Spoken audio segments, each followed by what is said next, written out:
Why does God win?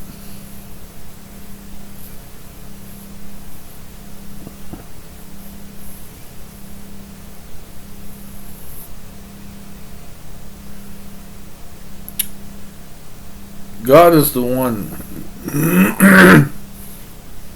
who does not like to be disrespected. He doesn't like that.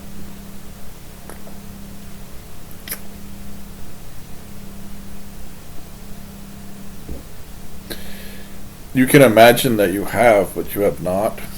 Because when you do, when you have succeeded, He will let you know that you have succeeded in disrespecting Him. This is the nature of God.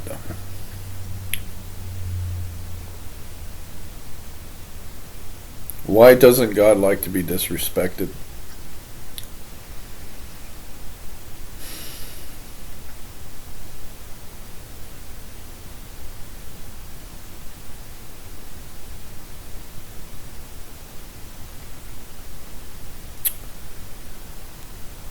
He is the one who creates.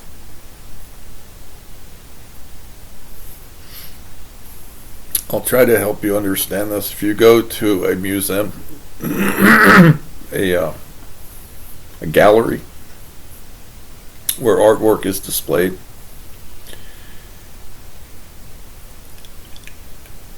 and you find an artist who is well established and knowledgeable, who has spent many hours, and who has made art, and who has art in the gallery or in the museum, and you say to the artist,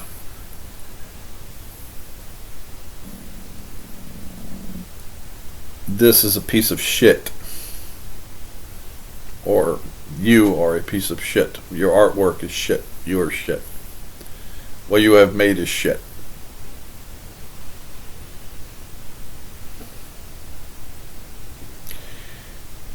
The artist is going to take that information from you into their being.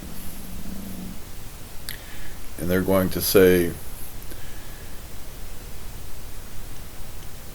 either this man is a complete idiot or he's just trying to piss me off. Because he knows. And this is the nature of God. You go to God and you say, "You are shit, what you have made is shit."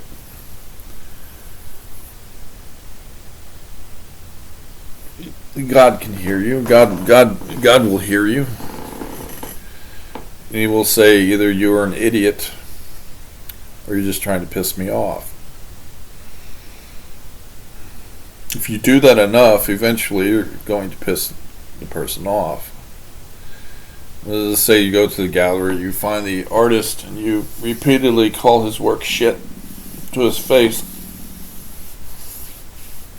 You say you are shit, your work is shit. It's worthless, it's junk. eventually you're going to piss him off, and he's going to call security. They're going to ask you, you're not going to be, you have left the building. You won't be coming back. He will ask that a picture of you be circulated through the security department, that you never be allowed back in the building because you have succeeded in pissing him off.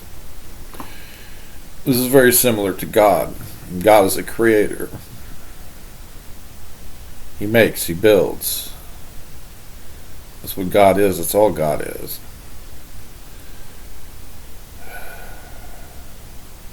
You can piss him off.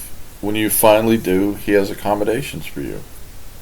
One, you're probably not going to be standing next to him. He's just going to remove you. He will have you removed. Should you fear God because of that? I would fear his anger as you would fear any. The mountain lion that weighs 180 pounds in the woodland hills of California. It's a nice cat when it's docile and purring. But when the anger comes upon it and its fury, it's going to gut you like a cabbage. Because it has massive claws and tremendous strength, and it's a cat, so it moves incredibly fast. Before you know it, will have jumped 3 times and be upon you, and then your ass is one with the dirt. You have become one with the earth in ways that you cannot possibly begin to understand or imagine. Oops. These are things that it's said that we just don't fuck with, because they'll kill you.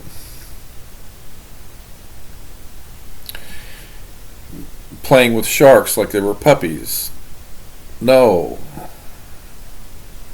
Shark can flip its tail, spin 360 degrees and bite your friggin' head off.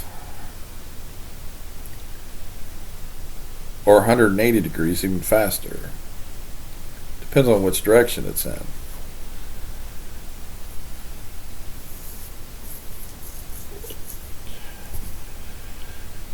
Respect.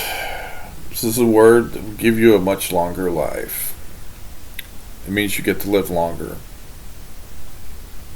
Respect does not necessarily build a connotation of you have to be nice to everyone. You just don't need to be a goddamn moron. It shortens the length of your life.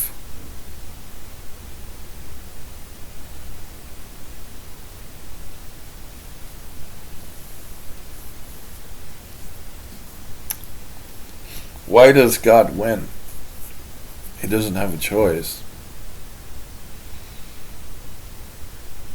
That is the nature of the word God, the one who wins. Does that mean he cheats? It means he just can't lose.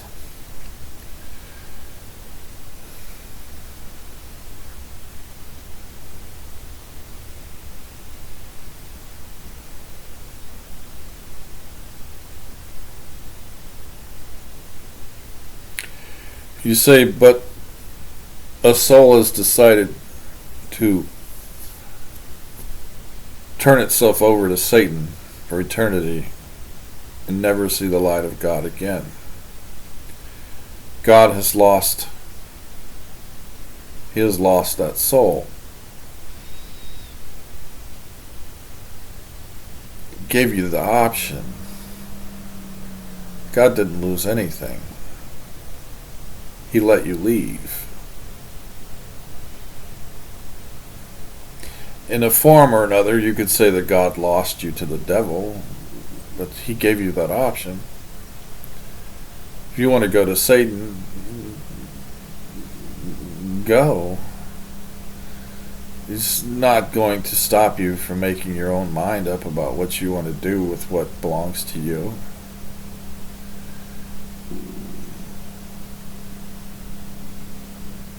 It's just not what God is. The fact that the devil exists at all is a choice God made.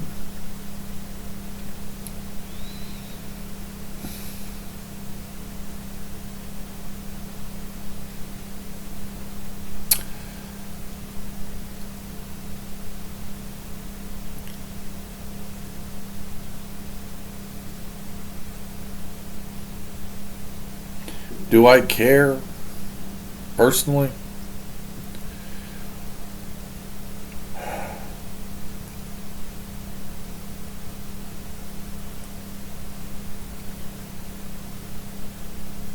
God will always be.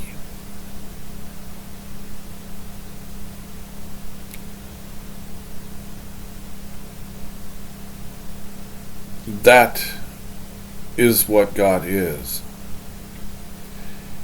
You say to God as a joke, and this is a joke to God, you're running out of time.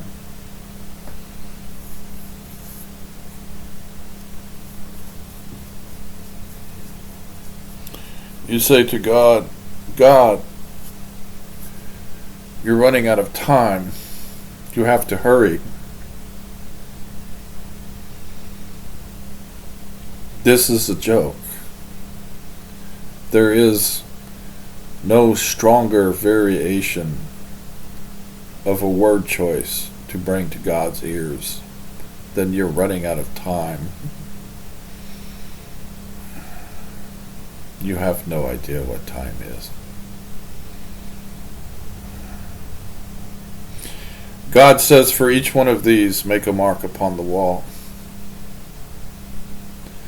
I ask you one question. How many marks do you think will be upon that wall when you are finished?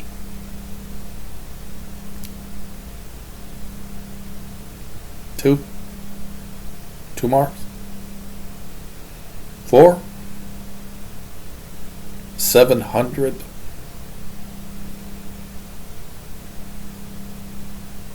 All God has is time. He can show you that. And when you are done learning, He will listen to you. Ask Him.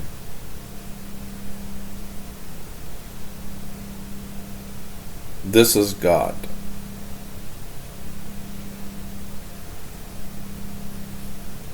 I say these words because I have learned, and I am glad that I have learned.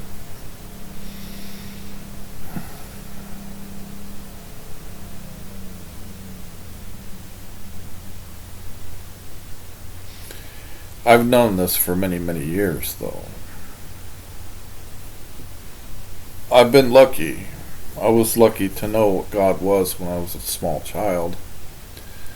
I learned about His power. I don't know how. I couldn't possibly explain it to you, but I can tell you that I learned and I listened. And I will never forget. I've been tested.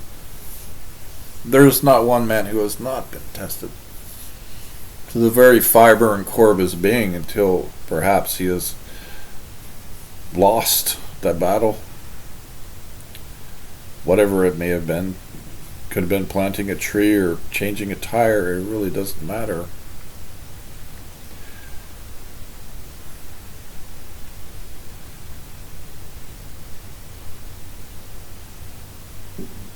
God will not lose. He can't lose. Because He's God.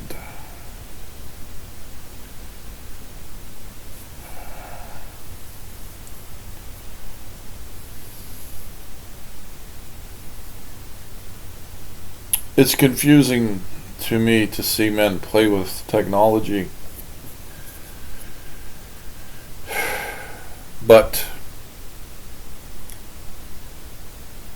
therein is the option. That was the choice we have spoken of. You have the choice to play with technology,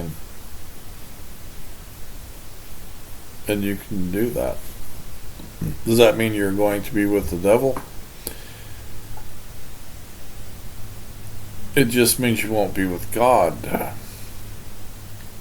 because you chose technology over God. It doesn't mean that you have to pray.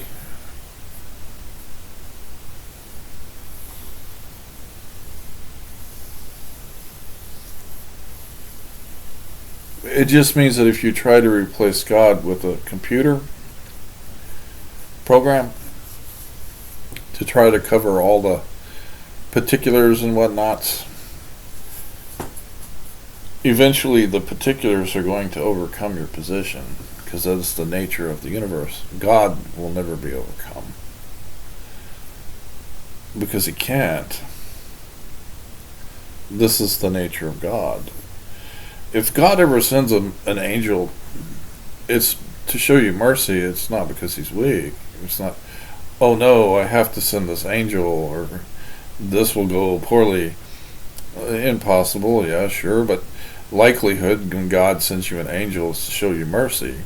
It's to say, hey bud, you're fucking up. Don't do that. You may say, to hell with you, I'll do whatever I choose. Then so be it. Why did you send this angel? Why do you think I sent the angel? And try to convince you that you're making a mistake.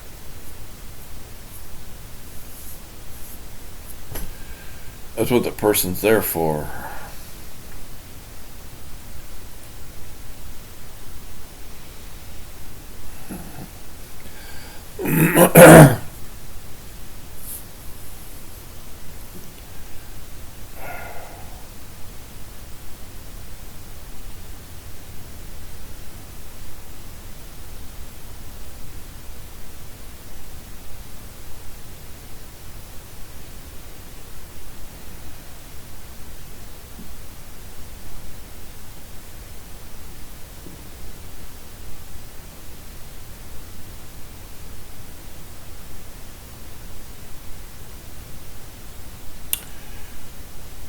Balaam, this is from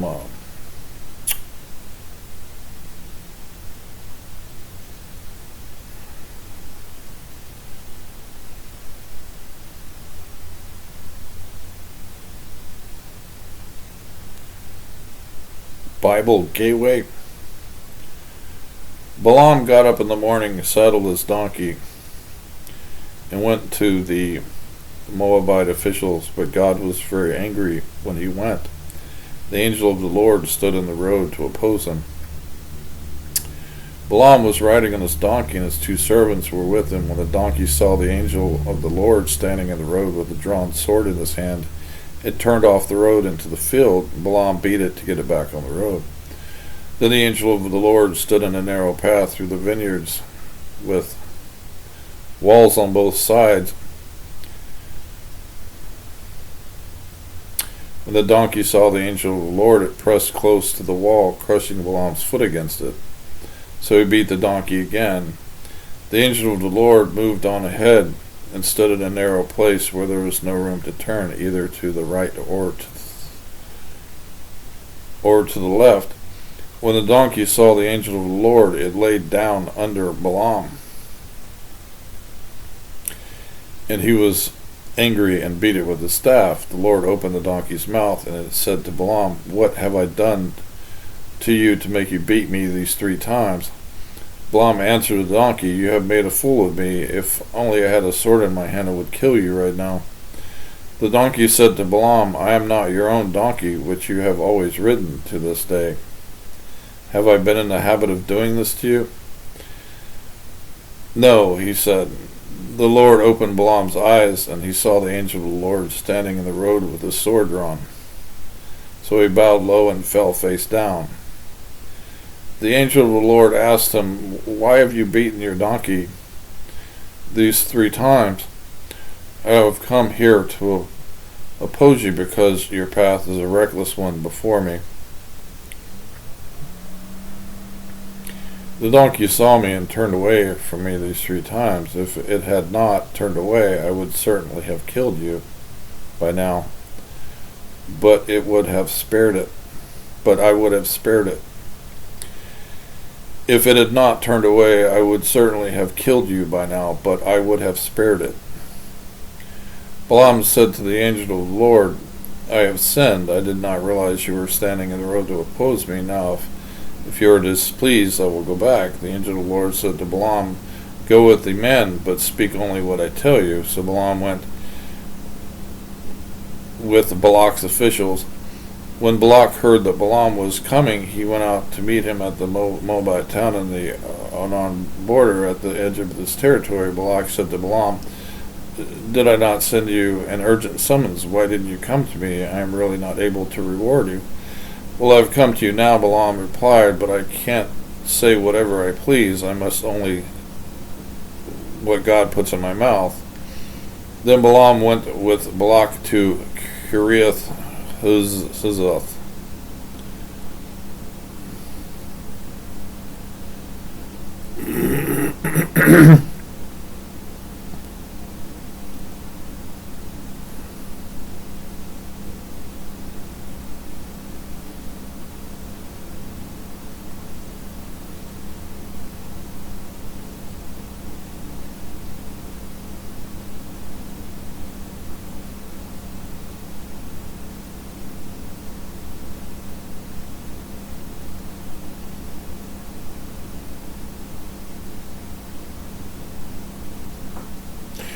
So this is an example of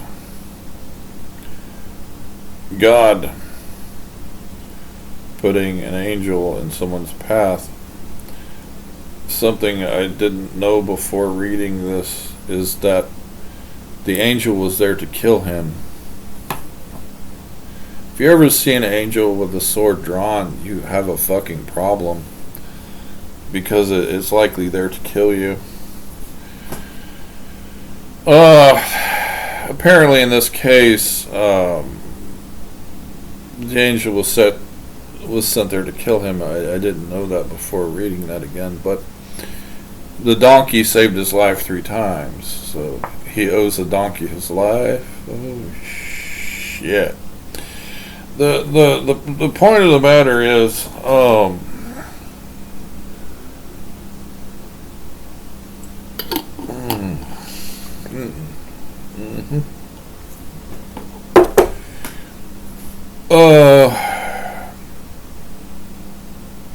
yeah.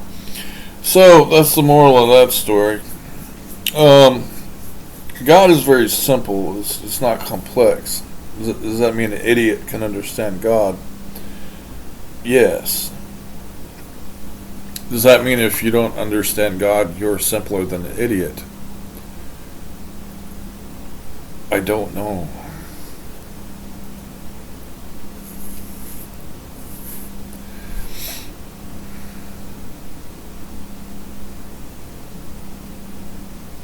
What should we do with people who don't understand God?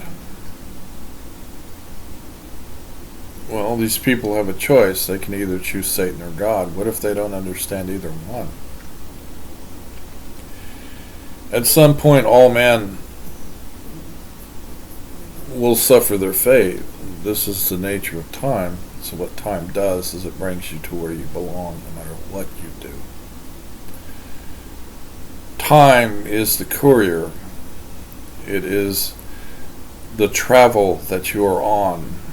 With each second that passes, you grow closer to your destiny. There is nothing in this universe that can stop that.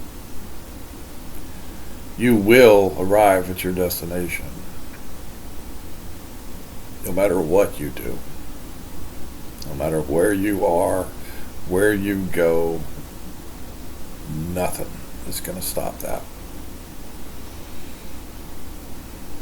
How you live your life, that's another thing. How you choose to live.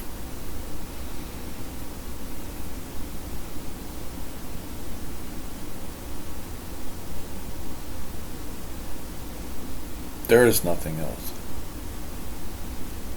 The trick is to try to make you believe that there is. The trick is to say, oh, but it's too complex. There's too much of it. If you've ever dug a hole or moved dirt, oh my God, is that a lesson?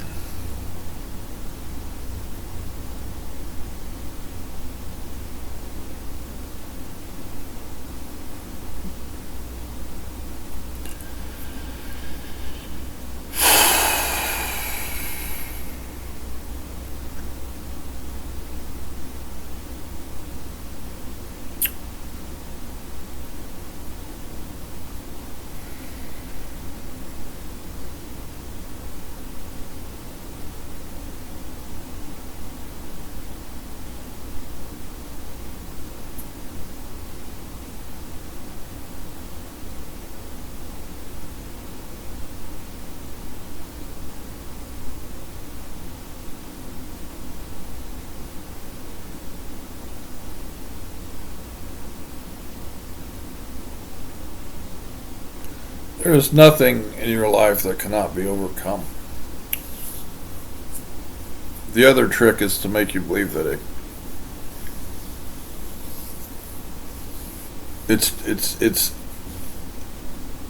it cannot be done.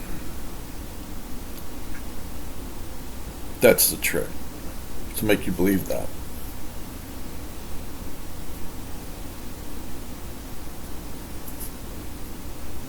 To make you believe that it cannot be done.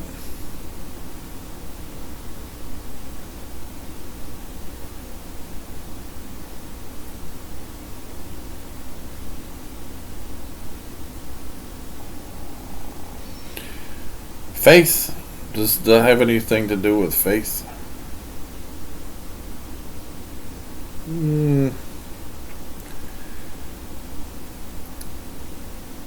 You can get past that by just using your head. There are ways to do things by muscle, by machines, by tools. There are ways to do things in faith. Christ can say,